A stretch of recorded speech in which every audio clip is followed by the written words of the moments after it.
അപ്പം ഗുരുവായൂരിലെ ലഡു ഉണ്ടാവില്ലേ? ഉണ്ടാകും. ഓക്കെ, അപ്പൊ ഇനി നമ്മളിനി എവിടെ നിക്കുക? അമ്മ എവിടെ നിക്കുക? ഞാനിവിടെ നിൽക്കും. ഇവിടെ മക്കളൊക്കെ ഉണ്ടാകും.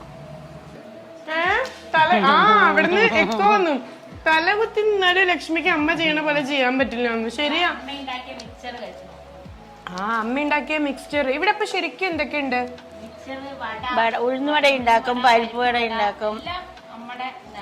എല്ലാം അമ്മയുടെ പാരമ്പര്യമാണ്. 3 വീടുണ്ട് ഇവിടെ. പക്ഷെ അമ്മ ഈ വീട്ടിലാണ്. തൊട്ടപ്പുറത്ത് അതായത് മക്കളും സെപ്പറേറ്റ് ആയി. ഓ, കുടുംബക്കാര് തന്നെയാണ് അമ്മ ഇവിടെ. ഓക്കെ, അപ്പം മിക്സ്ചർ എനിക്ക് സ്പൂൺ എന്റെ കയ്യിലിട്ട് തന്നാലും മതി.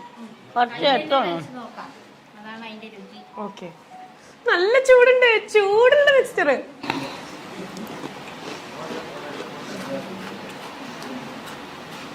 ക്രഞ്ചി.